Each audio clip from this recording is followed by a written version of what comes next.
la Madre Priora, fervorosa comunidad de Carmelitas Descalzas de San José de Malagón. Amadísimos hermanos, en el corazón adorable de Jesús de Teresa, Doce nos orare. Señor, enséñanos a orar. Leíamos en el Evangelio de la misa de hoy, miércoles de la semana 27ª del tiempo ordinario. Señor, enséñanos a orar. Hay en Jerusalén un monasterio de carmelitas descalzas llamado el monasterio del Pater Noster, del Padre Nuestro. Paralelo al claustro que tienen las monjas en el interior de la clausura, hay un claustro externo que pueden visitar todos los peregrinos que tienen la inmensa dicha de recorrer aquella tierra santificada por el sudor y la sangre de nuestro divino Redentor. Y las 4 alas del claustro están tapizadas de azulejos en los que están escritos en todos los idiomas, o en buena parte de ellos, las palabras de la oración dominical, el Padre Nuestro. Bajo el pavimento de ese lugar, una pequeña e intrincada escalera conduce a una cueva horadada en la misma piedra. Y cuando uno va a introducirse en ella, se encuentra casi a la altura de los ojos con una lápida. Spelunca in qua Jesus soleva tocere discípulos suos. Cueva en la cual Jesús solía enseñar a sus discípulos.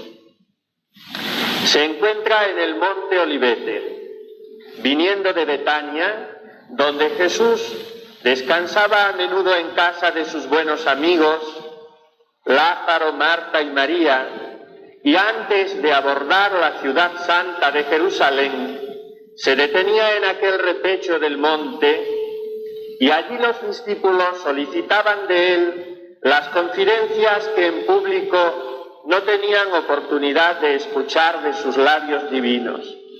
Y allí en cierta ocasión le pidieron: Señor, enséñanos a orar. Fue entonces cuando de la boca del Salvador brotó aquella oración, modelo de toda oración. Cuando oréis, decid así: Padre nuestro del cielo, santificado sea tu nombre, etc. Enséñanos a orar.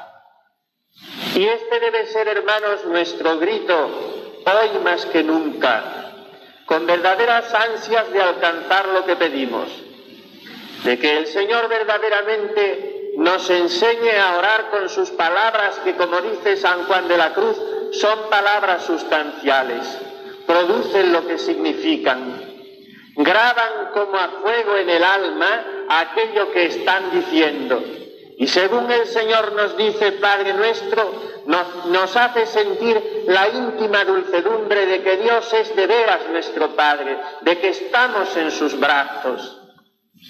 Hoy más que nunca debe ser esta nuestra jaculatoria constante: Señor, no sabemos, enséñanos a orar. Porque esta es, hermanos, la gran necesidad del hombre de hoy. Este es el gran déficit de nuestro mundo. Nos hemos olvidado de que es Dios el que nos sustenta y de que es para nosotros una necesidad vital el tender las manos abiertas hacia Él como mendigos de amor, de misericordia. Nos hemos olvidado de suplicar con mirada de niño al cielo: Señor, enséñanos a orar. Y en el fondo es porque nos encontramos demasiado llenos, demasiado autosuficientes, demasiado seguros de nosotros mismos. Ha alcanzado el hombre del siglo XX logros inimaginables hace tan solo unas pocas décadas. Y entonces, ¿qué necesitamos ya de Dios? Ni siquiera de hablar con Él nos vemos precisados, ni siquiera de recurrir a Él en nuestras necesidades, de darle gracias por sus beneficios, de pedirle perdón por nuestras culpas. Señor, enséñanos a orar. Se trata de una petición que el Señor con toda seguridad quiere satisfacer. Cuando pedimos a Dios otras cosas, no sabemos a punto fijo si está en sus designios concedérnoslas. Cuando le pedimos que nos enseñe a ser almas de oración, a empapar nuestros espíritus en su ley, entonces estamos ciertos, aun antes de realizar la petición, que el Señor está deseoso de concedérnoslo. Señor, enséñanos a orar, porque quieres comunicarnos tus grandezas, hacernos partícipes de tu misma vida divina, sumergirnos en ti. Por eso nosotros podemos acudir también con este mismo grito a Teresa, porque nos enseña nuestra Madre la Iglesia Católica que siendo Cristo, según la doctrina de la Epístola a los Hebreos, el único mediador, sin embargo, hay entre Él y nosotros intercesores. Y así está en primer lugar la Santísima Virgen María, medianera universal de todas las gracias. Y después todos los santos, entre los que nosotros, sin hacer de menos a ninguno, exceptuando a nuestro Padre San José, ponemos en primer lugar a la Santa Madre Teresa de Jesús, porque tantas veces cuantas hemos acudido en demanda de favores a sus pies, tantas hemos sido escuchados por ella con particular benevolencia, porque somos sus hijos por muchos títulos, porque nos hemos reflejado tantas veces en la claridad de sus pupilas. Por eso venimos a pedirle en estos días de su novena solemne: Teresa, Madre nuestra, enséñanos a orar. Porque ella ha sido propuesta para nosotros tantas veces como maestra de oración. Y por eso podemos y debemos pedirle con el mismo deseo de intimidad divina con el que se lo pedimos a Jesucristo nuestro bien: Teresa, enséñanos a orar. Y con el mismo ardor y la misma sed espiritual con que suplicamos al Espíritu Santo: riega la tierra en sequía, sana el corazón enfermo, lava las manchas, infunde calor de vida en el hielo, doma el espíritu indómito, guía al que tuerce el sendero. Con ese mismo afán podemos suplicar hoy ante las plantas virginales de la doctora mística: Santa Mater Teresia, respice de cielo, et vide, et visita vignamistam quam plantavides terra tua. Santa Mater Teresa, mira desde el cielo y ven a visitar esta tu viña que tu diestra plantó. Ven a regar y a cuidar y a mimar con amor de madre solícita esta viña plantada por tu mano, y que somos nosotros, tus hijos, los hijos de Dios, los hijos de la Iglesia, los hijos de Malagón, que nos gloriamos de tenerte por madre. Ven y derrama tu riego celestial sobre nuestras pobres almas, que están ahora como tierra reseca, agostada, sin agua. Ven a hacernos entender que todos los bienes se nos dan por la oración. Porque esta es, hermanos, una verdad universal. Todos los bienes se nos dan por la oración. Quien por apartarse de la oración se apartó del bien, fuerza es que para recobrarlos se torne a ella. Dice una de las prioras más queridas de la Santa Madre María de San José. Porque, hermanos, Teresa de Jesús es en la Iglesia maestra de oración.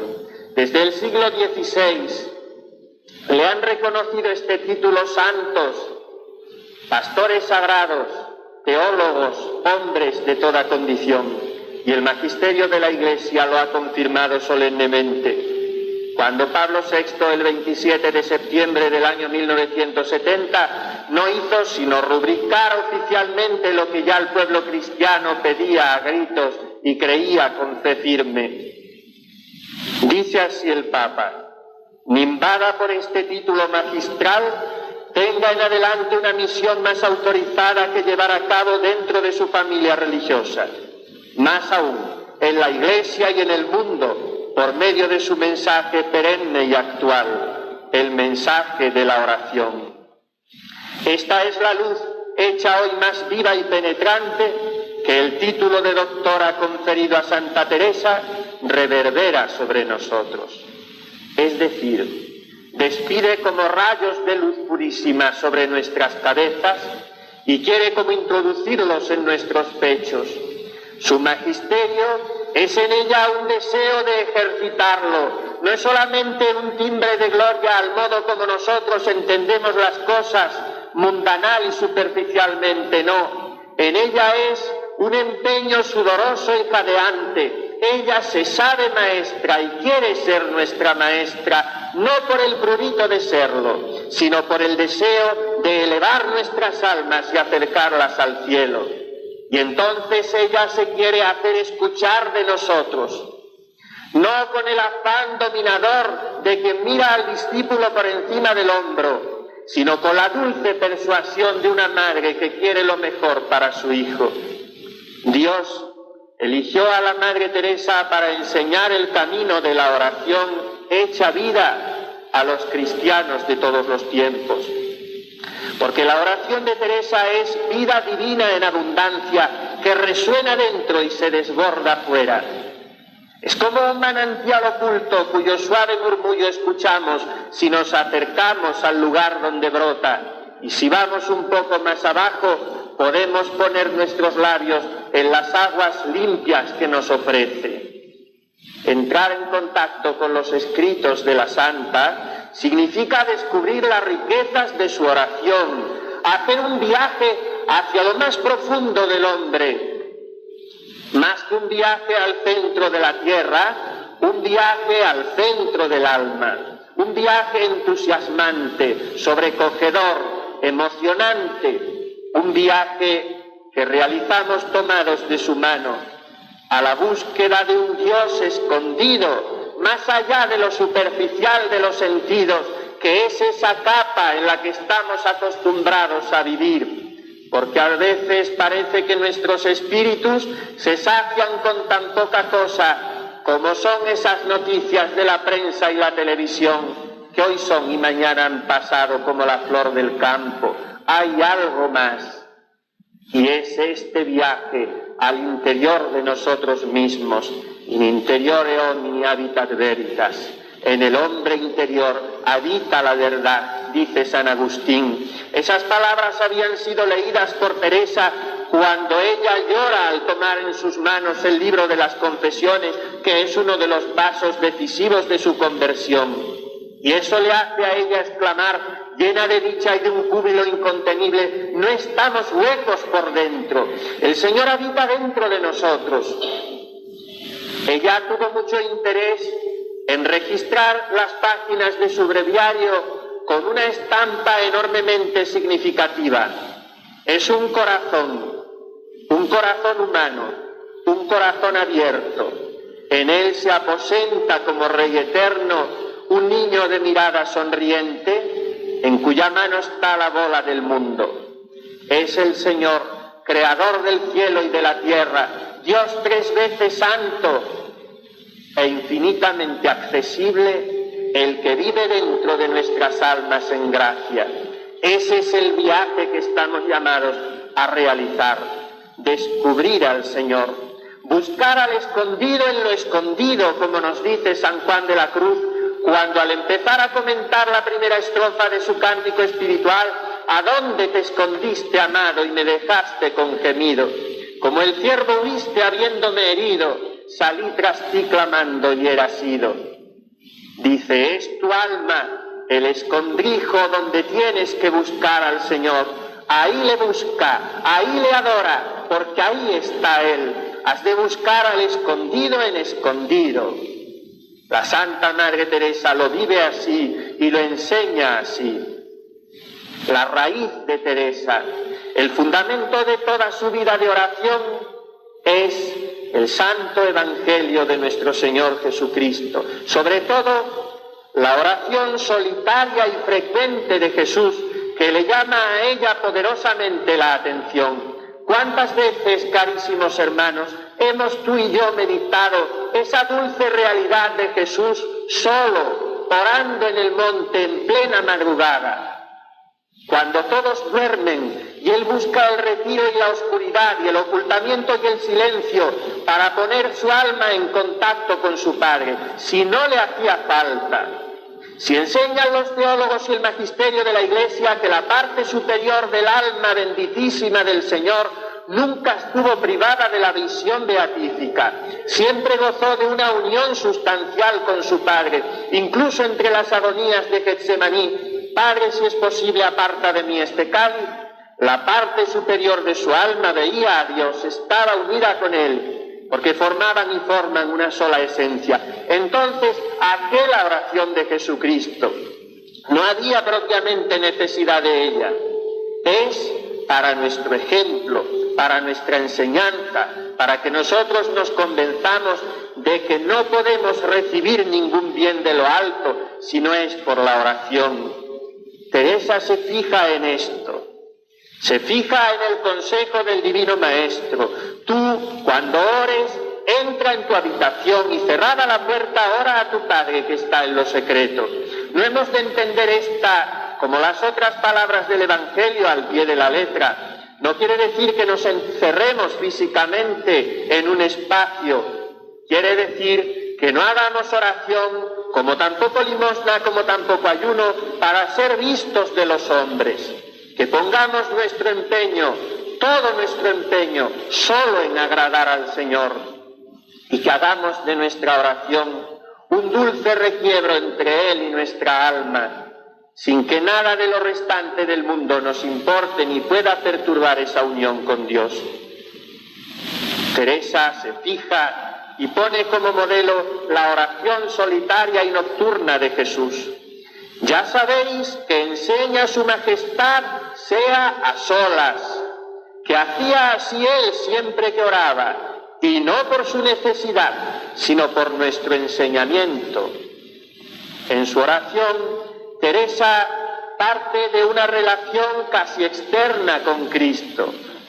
Empieza en su oración de principiante utilizando aquello que San Ignacio de Loyola en su librito sublime de los ejercicios espirituales llama la composición de lugar, o sea, utilizar nuestra imaginación como una cámara de hacer fotografías o películas con la cual podamos componer la escena, los personajes, las palabras que rodearon aquel episodio de Jesucristo para poder introducirnos en él como un personaje más.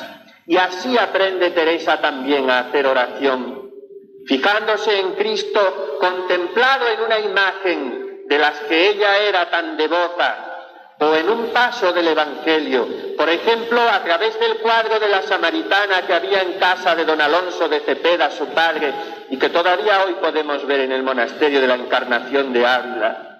Oh, qué de veces me acuerdo del agua viva que dijo el Señor a la samaritana, y ansí soy muy aficionada a aquel Evangelio. Y es ansí cierto que sin entender cómo ahora esté bien, desde muy niña lo era, y suplicaba muchas veces al Señor que me diese aquel agua, y la tenía dibujada a donde estaba siempre con este letrero cuando el Señor llegó al pozo: Domine, damici aquam. Señor, dame de esa agua. Desde muy niña suplicaba muchas veces al Señor. No podemos pasar por alto esta frase. La oración subidísima de Teresa no la recibe de un día para otro, la suplica desde muy niña al Señor, porque la oración gustada es fruto de la oración suplicada, y así lo recibe Teresa. Esta fue su oración en su período juvenil, del que ella habla con aquel afán por subrayar sus pecados y ocultar sus virtudes, como de una etapa frívola y superficial. Tal vez no lo fuera tanto, Tal vez también, si su padre no hubiese puesto el remedio a tiempo enviándola a educarse en el monasterio de Agustinas de Santa María de Gracia, hoy no hubiésemos tenido a Santa Teresa de Jesús. El Señor es diestro tejedor que sabe ir hilvanando todos los sucesos de nuestra vida.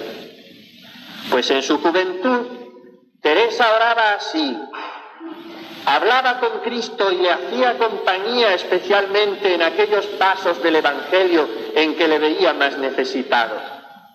Procuraba lo más que podía traer a Jesucristo, nuestro bien y Señor, dentro de mi presente. Y esta era mi manera de oración, así de sencillo: traer a Jesucristo, nuestro bien, como ella preciosamente le llama tantas veces, dentro de mi presente, la presencia de Dios, la virtud que como un lazo hermoso abraza a todas las otras. Anda en mi presencia y no pecarás, dice la Sagrada Escritura. Y Teresa traía a Jesucristo dentro de sí presente. Poco a poco esta presencia de Cristo en el Evangelio deja de ser imaginativa, van sobrando las composiciones del lugar y los sucesos adyacentes y se va haciendo cada vez más interior, más íntimamente gustada, más inexplicablemente enamoradora. Él vive dentro del alma y yo tengo que tratar de corresponder a esta presencia, hablándole o simplemente devolviéndole una mirada de amor.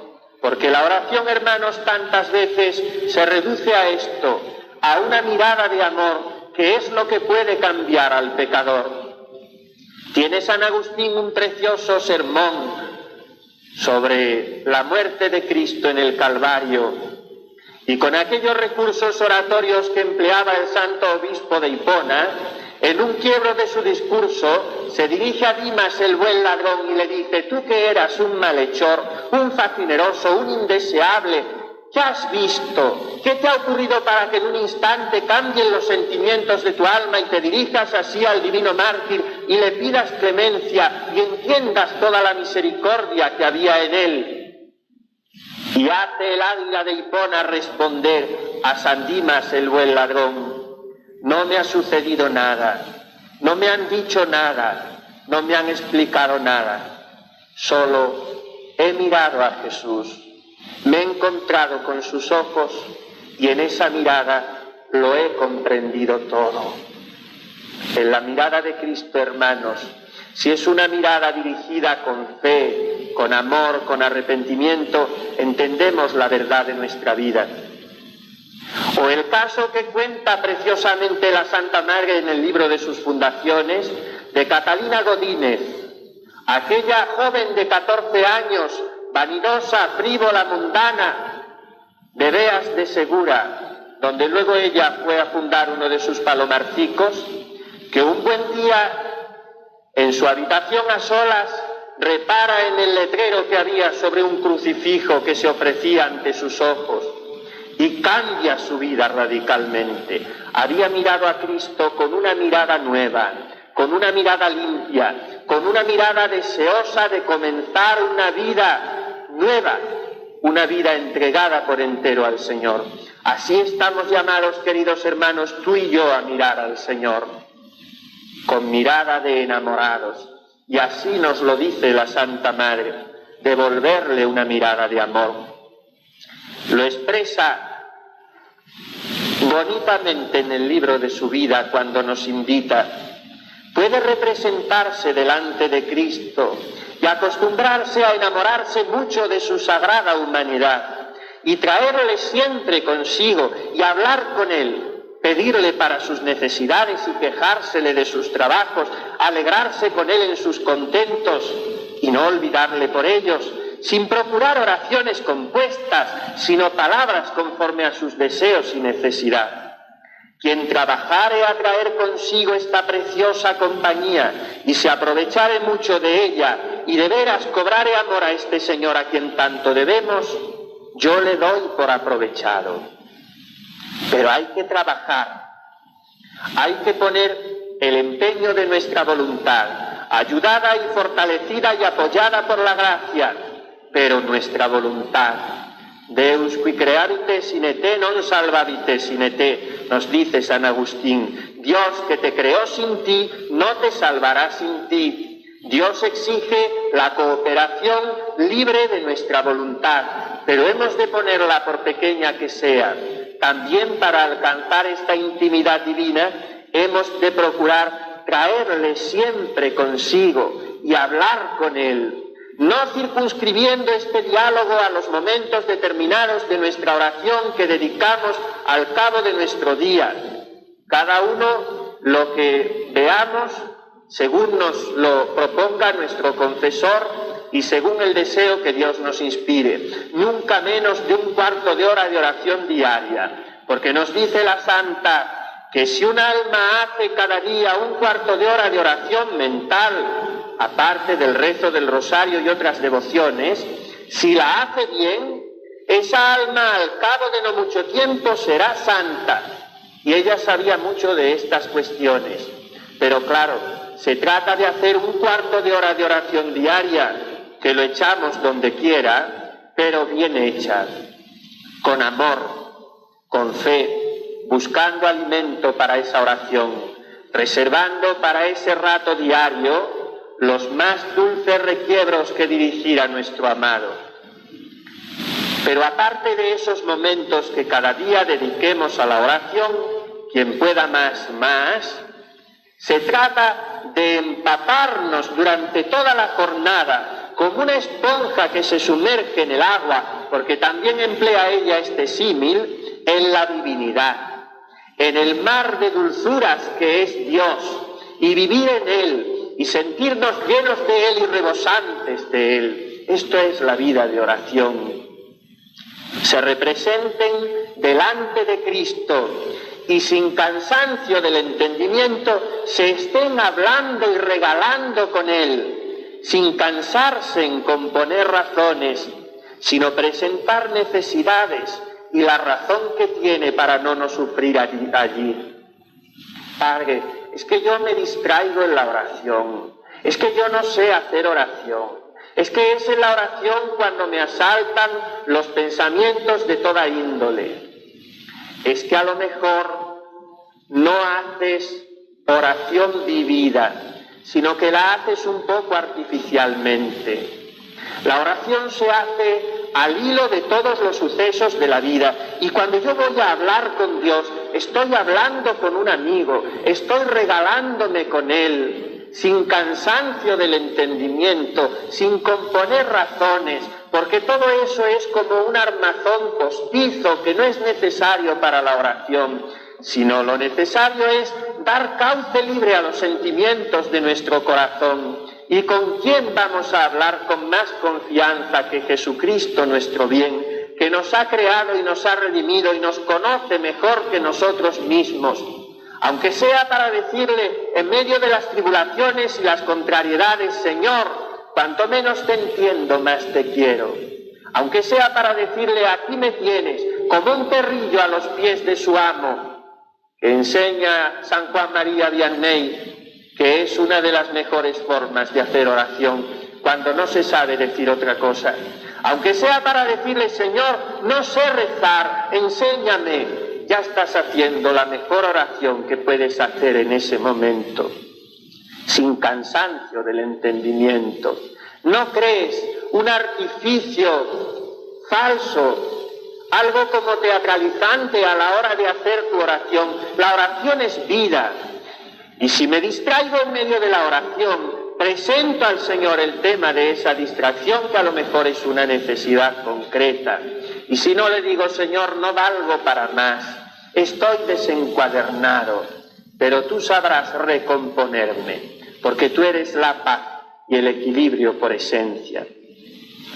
La Santa Madre sintetiza esta oración vivida, esta oración esponjada, esta oración que es regalarse con Cristo, en una expresión tan breve como enjundiosa: mire que le mira.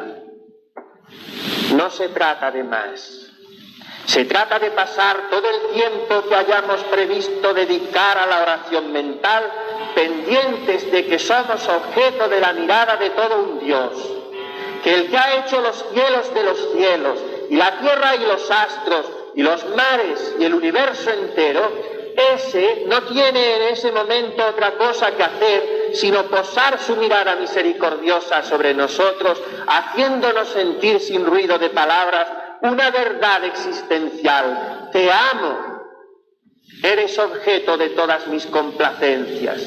Y entonces el alma se siente presa de una celestial locura, de un desatino inexplicable, como dirá la Santa Madre preciosamente, y no sabe sino abandonarse al Señor, sabiéndose mirada por Él, porque el mirar de Dios es amar y hacer mercedes, dice San Juan de la Cruz. Y estése con Él, y trate con Él como con padre, y como con hermano, y como con amigo, y como con Señor. Les dice ella a sus monjas en el camino de perfección: no cabe mayor confianza por nuestra parte, no cabe mayor dignación por la suya. Somos recipiendarios de las mercedes de todo un Dios. Llevamos este tesoro en vasijas de barro, nos enseña el apóstol, pero dichosas vasijas que por ser de barro, moldeadas por las manos del Creador, están destinadas a recibir toda su misericordia. Y esto es lo que nos enseña la Santa Madre, que no puede ser para nosotros solo, queridos hermanos, objeto de una devoción popular que no sepa más de ella. No, somos hijos de Teresa y lo lleváis muy a gala y hacéis muy bien los hijos de Malagón, y nadie en estos toma la delantera. Pero porque sois hijos de Teresa queréis ser también almas de oración. Y no conformaros con un Padre Nuestro mascullado de cualquier manera a la hora de ir a dormir, sino dedicar cada día un rato suficientemente largo a sentiros amados por el Señor. Cuántas depresiones en nuestro mundo de hoy, cuántos sufrimientos innecesarios, cuántos enfados sin causa. Y es porque nos falta la paz del alma, que se coloca como un remanso delante de Dios, esperando que en esas aguas tranquilas Él fije su mirada. ¿Cuántos problemas evitaríamos, hermanos, si nos decidiéramos con determinada determinación, como nos dice con expresión enérgica y vigorosa la Santa, a no parar hasta llegar a este agua de la vida que el Señor nos promete? Venga lo que viniere, suceda lo que sucediere, murmure quien murmurare, siquiera llegue allá, siquiera me muera en el camino o no tenga corazón para los trabajos que hay en él, siquiera se hunda el mundo. No le importaba nada, hubiera muerto en el empeño con tal de llegar hasta la séptima morada, porque se sabía llamada a ella, como también nosotros lo estamos. Tal vez, seguramente, si las visiones y revelaciones que a ella le regaló el Señor, porque esas eran para que en la sucesión de sus hijos, como dice San Juan de la Cruz, se transmitiese su espíritu. Y a nosotros no nos llama el Señor a una misión tan alta, pero sí nos llama a gustar la suavidad de la amistad con Él en el fondo de nuestra alma, a saber que no estamos huecos por dentro, a ponernos a tiro de su gracia, para que como Él atravesó el corazón de Teresa con un dardo de fuego, también atraviese el nuestro con el dardo de su amor. Mire que le mira y estése con Él, regalándose con Él. Porque en la experiencia teresiana, queridos hermanos, oración equivale en sentido pleno a vida. Teresa no es como nosotros, tan fáciles en hacer dicotomías, un poco esquizofrénicos en nuestra actuación, porque decimos una cosa y hacemos otra, porque oramos por un lado y por otro actuamos, porque no llevamos a nuestra vida los propósitos y las consecuencias de nuestra oración y de nuestras comuniones frecuentes y de nuestras lecturas evangélicas, y esto no es agradable al Señor. Somos una unidad. Y lo que oramos tenemos que vivirlo. Y si yo medito en la paciencia del Señor, tengo que ser yo también benigno y manso y paciente con los que me rodean. Y así se diga de todo lo demás. En Teresa, oración y vida era una misma cosa.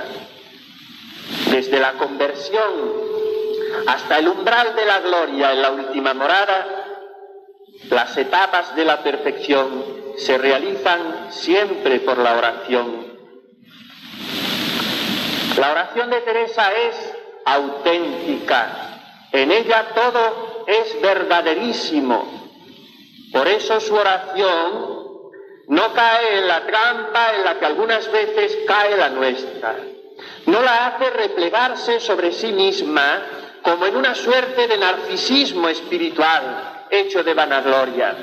Ya conocéis aquella figura mitológica de Narciso, tan enamorado de su propia belleza que iba todos los días a verla reflejada en un estanque, hasta que queriéndose fundir consigo mismo, presa de un orgullo fatuo, se arrojó a las aguas, pereciendo ahogado. No vivamos nosotros, hermanos, así, presas también de ese narcisismo espiritual, queriendo en la oración solo regodearnos en nuestro propio gusto interior y colocando nuestra soberbia en el pináculo de nuestra propia torre de marfil, desentendiéndonos de los demás. Esto no es hacer oración, eso es un ejercicio de vanidad. La oración de Teresa la abre al mundo exterior, sale de la oración con el rostro arrebolado, como un arco iris que alegra la vida de los que con ella conviven. Su oración hace que florezcan las virtudes cristianas y se manifiesten en 1001 actitudes de servicio al prójimo. Ella lo dice con su donosura inigualable. Con ayuda de Dios hemos de procurar, como buenos hortelanos, que crezcan estas plantas y tener cuidado de regarlas para que no se pierdan, sino que vengan a echar flores que den de sí gran olor, para dar recreación a este Señor nuestro, y así se venga a deleitar muchas veces a esta huerta y holgarse entre estas virtudes. Es la comparación recurrente en sus obras de la huerta, el jardín a que está llamado a ser nuestra alma, para deleitar a Dios con el olor de sus flores. Y al final de las séptimas moradas describe el culmen de su vida mística como un deseo irresistible de hacer grandes cosas por su Dios. Para esto es la oración, hijas mías. De esto sirve este matrimonio espiritual, de que nazcan siempre obras. Si no hay obras, no hay verdadera oración.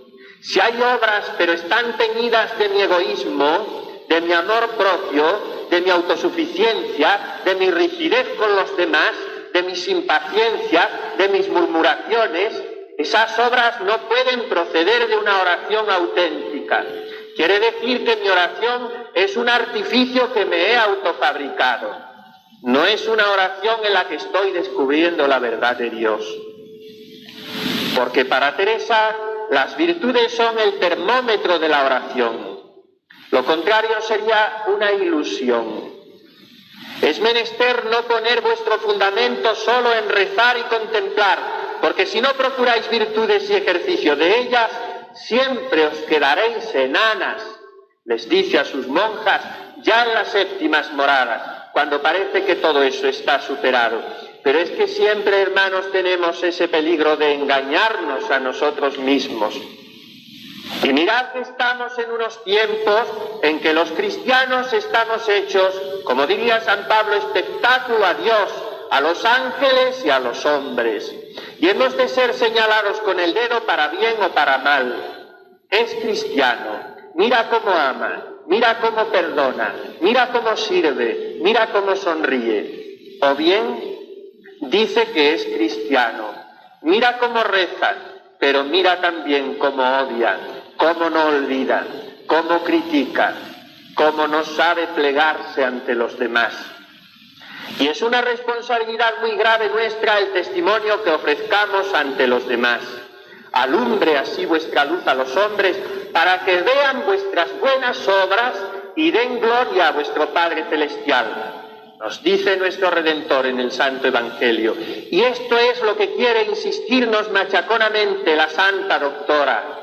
Obras quiere el Señor, dirá en sus quintas moradas, que aunque son el inicio de la mística, son las moradas del amor al prójimo. Obras quiere el Señor, y que si ves una enferma, lo ayunes tú porque ella lo coma si hace falta y no se te dé nada de perder ese rato de oración si con ello puedes ayudar a esa hermana enferma. No cabe más sentido práctico del mandamiento nuevo del Señor. En esto conocerán que sois mis discípulos, en que os tenéis amor los unos a los otros. Teresa, que fue tan copiosamente favorecida por tantas gracias, revelaciones, visiones, no pone jamás en esto la esencia de la vida de oración. Eso son cosas accidentales, adyacentes, que Dios da si quiere y a quien quiere. En un tiempo en que ese tema era muy espinoso, porque la Santa Inquisición andaba a la caza de brujas y de falsarias, como el famoso caso de Sor Magdalena de la Cruz, la abadesa de las Clarisas de Córdoba, quisieron en cierto sentido meter a la Santa Madre en este grupo. ¿Y cómo supo ella salir airosa con la verdad que se defiende por sí sola, que padece pero no perece, como decía la Madre María de San José? En esto de revelaciones y visiones no hay por qué aprobar ni condenar, sino mirar a las virtudes, y quien con más mortificación y humildad y limpieza de conciencia sirviere a nuestro Señor, que esa será la más santa. No se trata de gracias místicas, se trata de amor. Y el amor es lo más fácil de comprobar que hay, porque el amor se da. El amor no lleva cuentas del mal, no es envidioso, no se engríe, no mira a los demás como inferiores. Todas esas características que dice San Pablo en su primera epístola a los Corintios capítulo 13. El amor se puede comprobar. Y saber que amamos a Dios, aunque hay indicios grandes para saber que le amamos, nunca acabamos de estar seguros, nos dice ella. Pero si vamos a comprobar qué quilates tiene nuestro amor al prójimo y vemos que son suficientes, podemos estar seguros y bien seguros de que amamos a Dios. De esta forma, el hombre de oración, fortalecido con las virtudes, se va rehaciendo poco a poco desde dentro y se va proyectando hacia afuera, se va dando a los demás. El místico es un hombre catapultado por Dios desde su interioridad a un servicio eficaz en la Iglesia. No ha habido místico en la historia de la Iglesia que se haya refugiado en su propia tranquilidad espiritual, Dios y su alma, y haya ignorado lo demás que le rodeaba. El místico ha realizado siempre un servicio eficaz en la Iglesia. El ejemplo de Teresa en esto, como en todo, confirma su doctrina. El último periodo de su vida coincide con una actividad enfebrecida al servicio de la Iglesia. Mujer y ruin, achacosa y vieja, sigue fundando palomarcicos con más rapidez que al principio, y esto requiere una serie de trabajos y de movimientos inexplicables para nosotros. En la misma aventura espiritual de Teresa se encuentra la mística y la fundadora, la esposa de Cristo y la amiga de los hombres, las séptimas moradas y las carretas ambulantes, los libros de oración y las cartas de negocios, en los que aparece siempre baratona porque siempre está sin blanca, la paz interior y el alma desgarrada por los sufrimientos de la Iglesia. Queridos hermanos, es la oración que produce obras. Es la oración de quien después de haber subido al monte como Moisés y haber sentido que se reflejaba en su rostro la gloria de Dios omnipotente, desciende para encontrarse con sus hermanos los hombres y gritarles: venid a beber de las aguas purísimas del Señor. Y esto nos lo enseña Teresa. Teresa, a cuyos pies nos ponemos hoy, una noche más, para decirle que por si acaso estamos viviendo un poco superficialmente, si nos estamos olvidando de que estamos habitados interiormente por un huésped dulcísimo, ella venga a recordárnoslo. Ella venga a tocar con su mano delicada las cuerdas de la lira de nuestra alma y haga resonar una melodía de sones bellos, como el Señor tiene derecho a esperar. No queremos otra cosa sino agradarle. No queremos otra cosa sino ahora ser almas de oración en la fe hasta que llegue el día en que ya no necesitemos ni de la fe ni de la oración, porque estemos en un cara a cara eterno contemplando a Dios, Padre, Hijo y Espíritu Santo. Así sea.